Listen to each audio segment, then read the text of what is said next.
Hello there, it's Phumlani Majosi, the author of a new book, Lessons from Past Heroes. It's awesome to be back. This is the Phumlani Majosi show. It's been very busy. It's been happening on global and local affairs. Um, Remember to get yourself a copy of my book at a bookstore near you, or you can order on Amazon.co.za or on Take a Lot as well. There are some very good discounts there. It's the festive season very soon, so please do add my book on your shopping list. You can buy it for yourself to read during the holidays. Or, you can buy for your friends, your family members, whoever you may want to buy for during this special time, festive season. Two stories I want to touch on today. The first one is a very interesting new poll by the South African Institute of Race Relations, RR.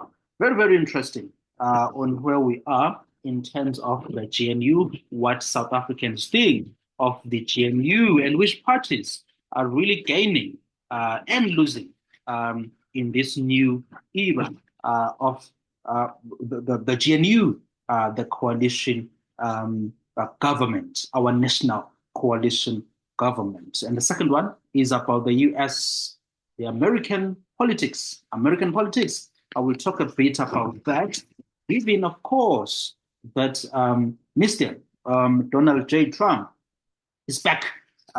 He is where he won last week's election. What a spectacular comeback. What a brilliant politician that is Mr. Trump. I think he is just something else. I did post on my X account and on LinkedIn as well. I do believe that he is a political phenomenon that has not been seen in modern times. It really is an amazing politician.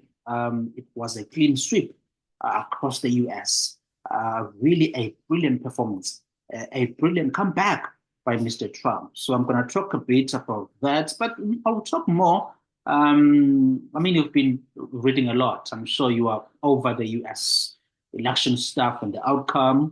I will talk a bit about Marco Rubio, who is being selected, or who it's being reported that Mr. Trump will appoint Marco Rubio, the Florida senator, as the next U.S. Secretary of State. So he has said interesting things. So I will talk a bit about that. Remember to subscribe to this channel. Please do subscribe and support us as we try to take on the left in South Africa. We are trying to bring you a different perspective. We believe in common sense here. We want to talk about the issues that matter to South Africans. It's not we're not doing dogma here. We are not doing divisive politics or divisive analysis. My whole book is a crusade against the victimhood ideology that I see has afflicted our country, and I think we can do better as a nation. The Institute of Race Relations, the new polls, they show that 52% of South Africans, they prefer the DA-ANC IFP coalition. Yes, you heard me right. 52% of South Africans, or the people who are polled, we can put it like that, and only 27% prefer the NC-MK Party EFF coalition. So we have more people preferring the current setting of this government of national unity, where we see the ANC, the DA, and the IFP coming together to govern nationally, and of course, other smaller parties. So last month, the Social Research Foundation, they released a very interesting poll as well. They were looking at the past, the 100 days after the formation of the government of national unity. Where are we? What do people think? And of course, the poll from the SRF, Social Research Foundation, last month we did analyze that here. I did speak about it. It showed that 60% of South Africans, they approve of the government of national unity. I thought that was interesting. They have a positive view of the government of national unity, of national unity. So the whole setting has support from South Africans, the polls show. Now we are going to hear a lot of, conspiracy theories, fake, comments or lies, fake reporting, negative reporting about this government of national unity. But we must look at the polls, folks. What does the data tell us, right? Now, I've been clear. I was very much clear in one of my episodes regarding last month's poll that was run by the Social Research Foundation. It's fine. The numbers, they can look like, the idea that people, they approve of the GNU. That is fine. But I am more interested in what changes, significantly in the country. I want to look at real changes, folks. We need changes in terms of safety, in terms of crime rates, in terms of unemployment rates, in terms of, economic growth, in terms of the issues of, illegal immigration. I want to see tangible changes. I cannot be excited about the polls and the idea that we have 60% of South Africans, believe that that they approve of the GNU. No, I won't. You won't buy me with that for now. You won't win me over that. I need to see serious changes, and I strongly believe that by end of next year, I want to be able to point to key fundamentals on our socio-economic state and say, I'm seeing improvements here. The data is in the right direction. We can't just celebrate. It can't be that quick, folks.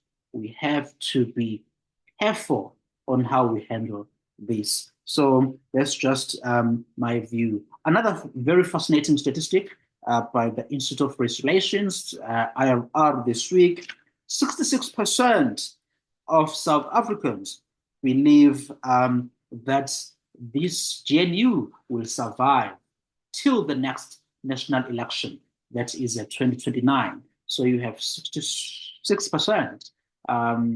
They believe that it will last until 2029. Again, that signals a positive view about this government of national unity, just as the view was positive in the SRF poll that was released last month that showed that 60% of South Africans approve of this GNU.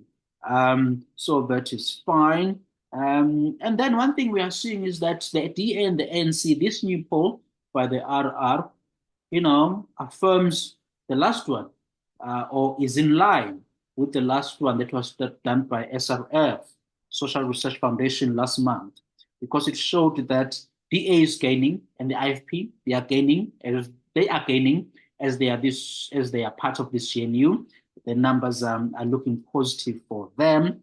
The ANC has gained from 40%, which is the vote they got in the election, on May 29 election, and now their support is at 41%. That's according to the RR poll this week. So from 40 to 41%, that is positive, you can say. And then you have the DA at 22%, right? So 22% of the vote they got on May 29, their support now, according to the poll, is 22%. So 22%, 22%. According to the Social Research Foundation last month, their poll showed that the DA gained from 22% of the vote they got on May 29 to 24% in the poll. And then we had the ANC gaining from 5%, from 40% to 45%. So 40% was, of course, the vote they got in the election, and then the poll shows that they are at 45% in terms of support. MK Party, according to the RR's poll this week, MK Party declining. We do know that they got 15% of the vote on May 29, but now their support is at 12%, according to the RR poll. And EFF are going down from 10% to 7%. That's a decline.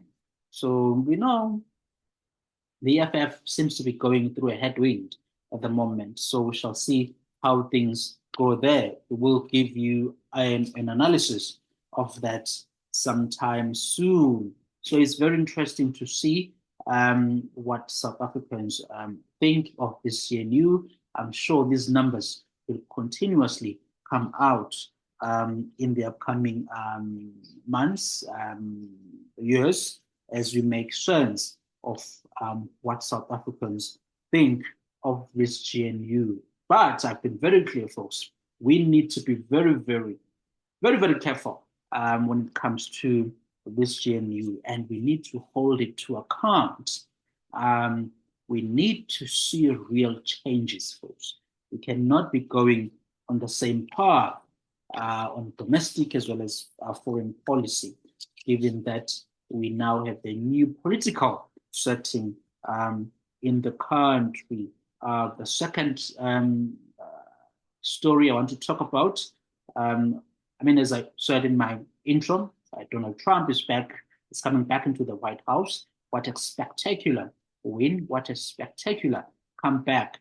Really, I have developed enormous respect for the man, an amazing sweep across the US. He even won the popular vote. It wasn't just the electoral vote, he won the popular vote as well.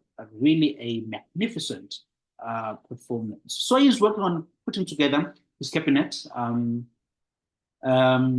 He has been working on that, and of course, before he comes in January, he needs to be ready. And one of the appointments he has made is Marco Rubio, the Florida senator. He's a very fascinating figure, a very much passionate person when it comes to when it comes to policy. Of course, he has to be passionate because he's a U.S. politician. So Marco Rubio it's been reported that he will be appointed as the U.S. Secretary of State, and he's a very passionate guy.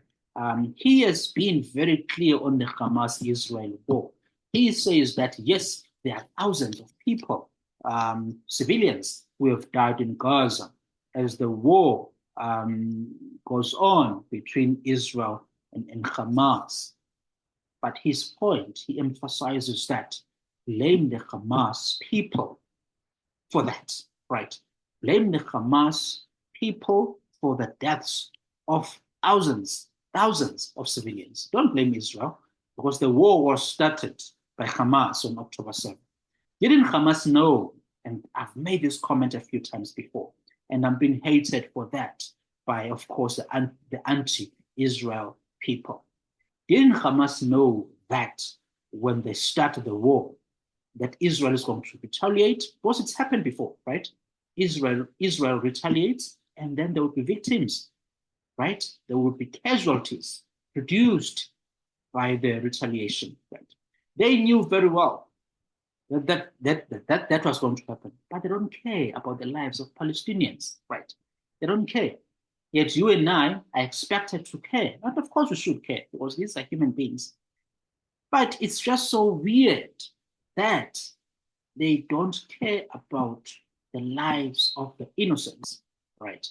They knew very well Hamas when they invaded Israel and did a very shocking thing, right?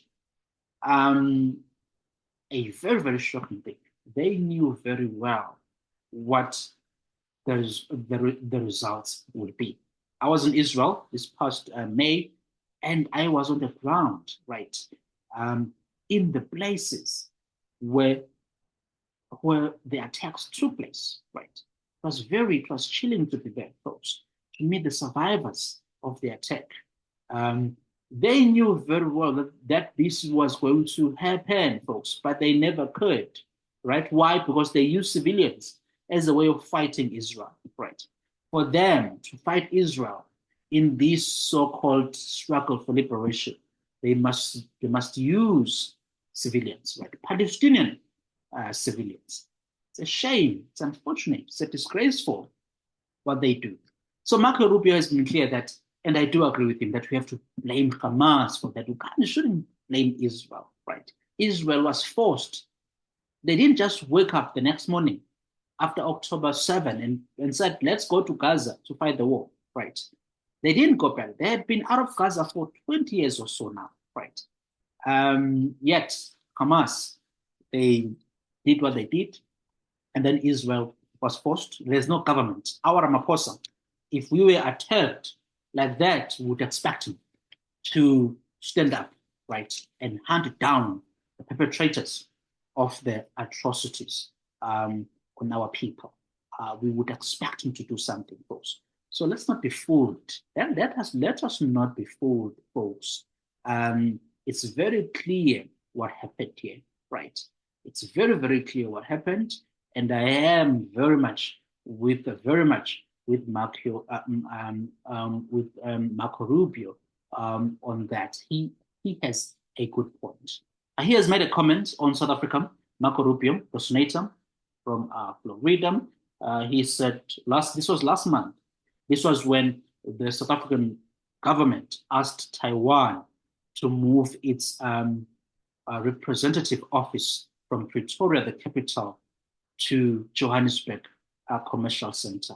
Of course, everybody can just see that that was because they are trying to somehow appease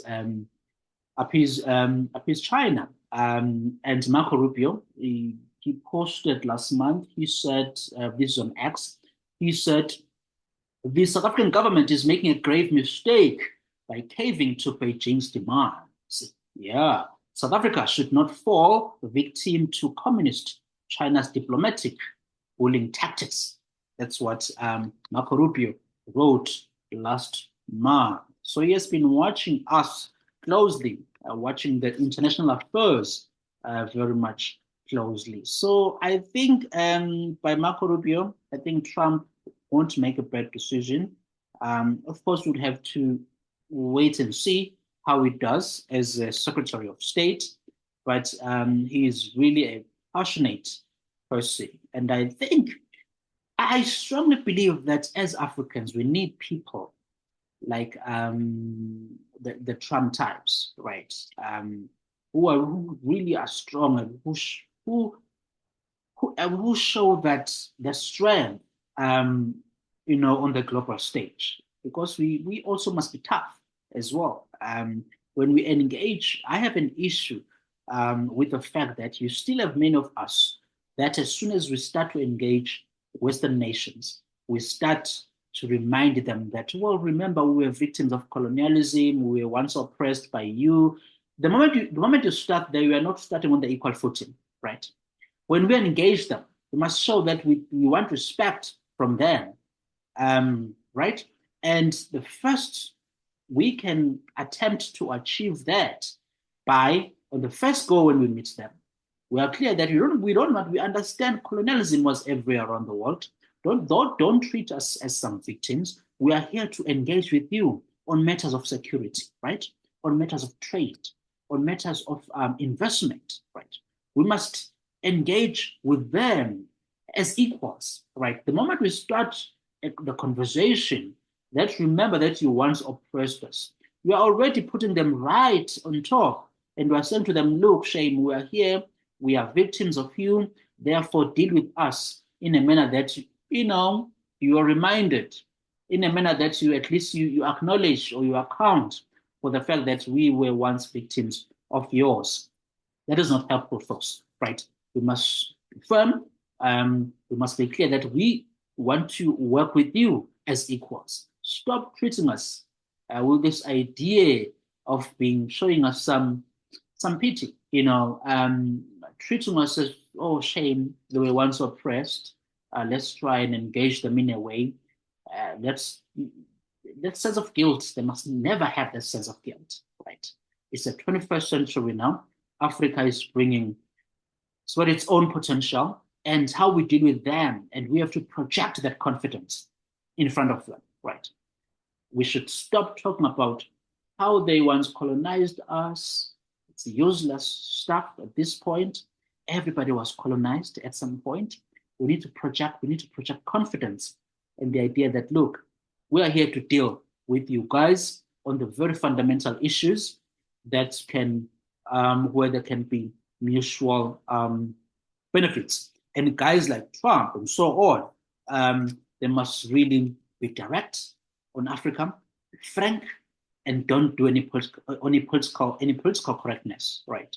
Stick to issues, investment, trade, and so on.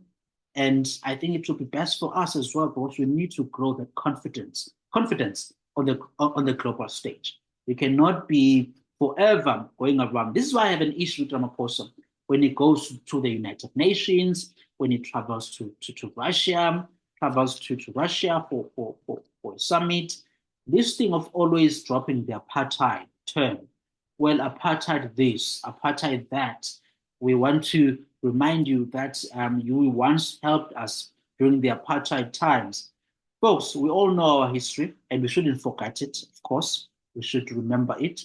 But to use it as a card on the global stage, to always project ourselves as these victims of the apartheid systems. We were once victims of the apartheid systems. So how do you want them to view us? It's not helpful. It's not helpful at all. We need to stick on the issues that are important for the development of our nation, our nations, and issues that will be beneficial to both Africa and other continents, right? So that's how we should approach the global stage, folks. This idea that we were once victims. Who was not once a victim? Who was not? Every racial group has been persecuted at some point in history. Some of them are still being persecuted today, right? So you cannot we cannot just continue with this card of playing the victimhood card, a card on the global stage. It's not helpful at all. My name is Phumlani Majozi. This is the Phumlani Majozi Show. Remember to get yourself a copy of my book, Lessons from Past Heroes, at a bookstore near you. It's also available on Amazon.co.za and on Take a Lot. I'm on X at Phumlani Majozi. I'm on Facebook, Phumlani Majozi. I do have a Facebook page. I'm on Instagram at Phumlani Majozi. I'm on LinkedIn, Phumlani Majozi. I'm on TikTok at Phumlani Majozi. I do have a website where I publish my written content, my columns. You can go in there and have a read of what I've written over the past 10 years. We'll chat soon.